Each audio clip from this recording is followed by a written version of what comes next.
والله يدعو إلى دار السلام ويهدي من يشاء إلى صراط مستقيم.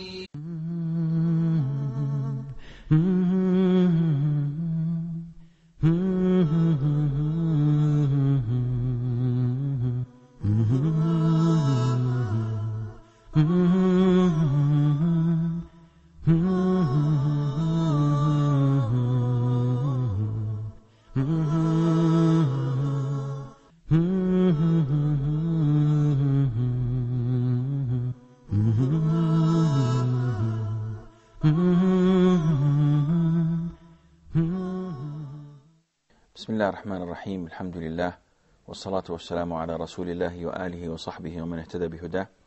Dear brothers and sisters in Islam, Assalamu alaikum wa rahmatullahi wa barakatuh. We continue to talk about the seerah, one of the most valuable divisions of knowledge in Islam. The division that deals with the biography of the Prophet sallallahu alaihi wasallam, the mercy to mankind. We talked about the things or the events that took place before he was born. And then we talked about his birth, sallallahu alaihi wasallam. And now we're talking about how he grew up. The Prophet alaihi salatu wasalam grew up as a normal boy. Yet, he was known to be quiet. He never put himself in trouble. And he worked as a shepherd, as he was in the custody of his uncle Abu Talib. We are told that the Prophet ﷺ had never ever committed a major sin. And there are few narrations that say or tell us that the Prophet ﷺ once attempted to go to the city and do what everybody else does, to have some fun. And we were told that he once asked one of his colleagues to take care of his sheep, and he went to town just before sunset. And as he was going into town, just before going into their clubs, he heard some music coming from a nearby wedding. So he listened to the music and he fell asleep and woke up the following morning as the sun was in the middle of the sky. So he knew that it was not meant to be for him to associate himself with such joyfulness that may lead to something that is not permissible. Throughout his years, not a single negative incident took place about our Prophet ﷺ. So usually, as we grow up, people remember us for a black spot in our history. They say, you remember when you broke that window? You remember when you had a fight with that man?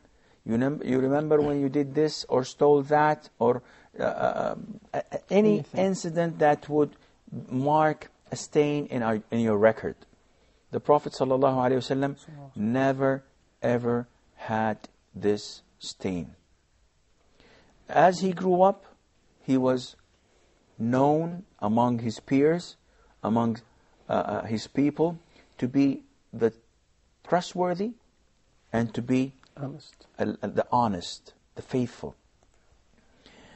To the extent that people, before leaving, would go to him as if he were to be a bank and put their deposits, put their belongings with him.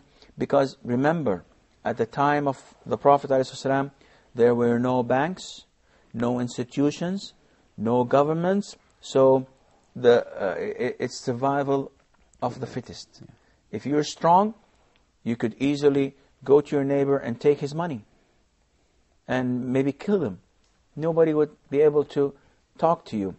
And that is why they had hilf al-fudul, which is a treaty which was done before the revelation of the Prophet ﷺ.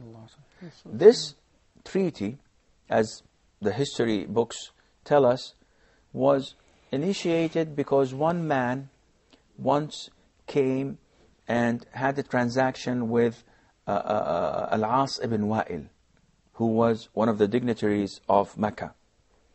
And Al-As ibn Wa'il deprived this man from his right. He did not pay him back what he deserves. So the man was furious and started to shout in Mecca, "Is this the way that you treat your people? Is this honest? Is this justifiable?" So the other dignitaries of Mecca gathered and they said, "No, this is unacceptable. We have to put an end to that." And they went to Al-As ibn Wa'il's house and they took the man's belongings and gave it to him. And from then they had this treaty, they had this agreement not to allow anyone to betray or to be unfair to those who come to Mecca. This was at the time Prophet Muhammad ﷺ was young? This was at the time of the Prophet, when the Prophet ﷺ was young, and he himself said that I was called to join in this treaty or in this agreement, where if I were to be called for a similar one in Islam, I would have accepted, because it was something honorable, something that was just and fair. Throughout his youth, as mentioned before, the Prophet was known to be ﷺ, the trustworthy and the honest. And whenever they see him, they would say, "Here comes the truthful or the trustworthy, the honest Muhammad sallallahu alaihi wasallam." He was not a shepherd for too long. He started working in trading. And there was this fabulous woman who was wealthy and was a descendant of a noble family, and at the same time who was beautiful. But she was not married. She was twicely widowed, and she had children. And she used to ask men to trade for her. So she would give them money, and she would ask them to travel to the Sham, or up north, or to Yemen, and whatever profit this man makes, she takes 80 and gives him 20, or whatever percentage they agree upon. Even women were traders. Women were traders, and Islam allows this. Islam allows Or women... providing her husband is dead, or... Is the what? Her husband was dead? Yes, she was widowed twice. She was a widow. Yes. She did not have a husband at the time. She had lots of money.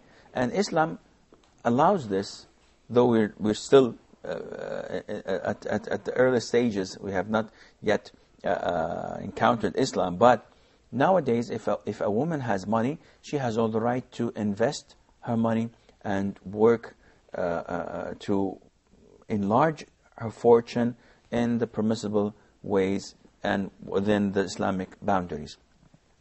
Khadija, may Allah be pleased with her, and this was the woman's name, she heard about Muhammad ﷺ and his honesty. So she proposed to him that he takes part of her money and buys goods with it and trade with that money to invest it. He went on one journey with one of her slaves. It's called Maysara. And when they came back, she was surprised to find that he made so much profit, not like any other man before him. And he was honest. He did not keep anything for himself. On the contrary, he gave her everything, awaiting for her to give him his percentage. She sat with her slave, Maysara, who told her astonishing stories about his honesty, kindness, about his truthfulness, never saying a lie, never breaking a promise, about being so kind to everyone around him. Being tolerant with traders and sellers. He, again, was the perfect human being. So whatever you can imagine, he was that man, alayhi salatu wasalam. The minute Khadija heard this, she could not help herself but to fall in love with him. Being an honorable and respected woman, and knowing that he was, alayhi salatu wasalam, an honorable man and a truthful and trustworthy person, she sent one of her friends just to mention her name and to test him if he is willing to get married or not.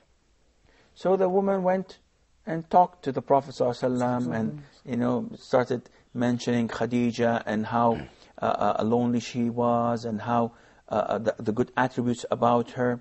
And the Prophet at the time was 25 years old, ﷺ. Khadija herself, the majority of scholars say she was 40 years old. There are some narrations that say that she was 28 years old. But we will go with the majority and consider her to be 40 years old. Khadija, may Allah be pleased with her,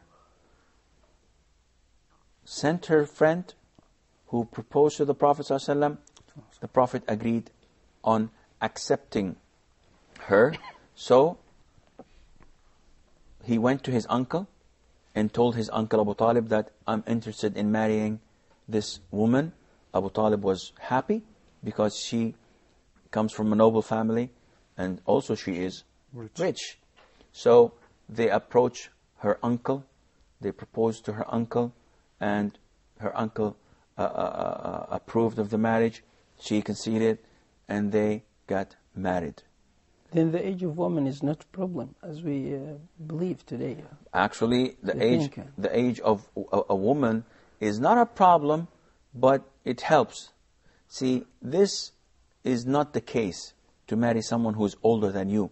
But if the woman you're interested in has virtues that call you to marry her, if she is a woman with excellent behavior, if she has a good faith, a good faith and strong belief in Allah Azza wa Jal, committed, practicing Muslimah, then the age is a secondary stage. And has money.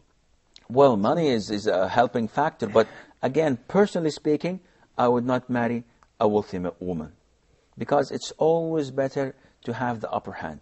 You do not want, at the end of the day, someone to insult you if she is rich and she pays something to you and tells you that I did this for you and I did that for you. No, you have to be a good husband. It is your responsibility to support your wife. It's not hers to pay anything for you. I believe that we have a short break, so stay tuned.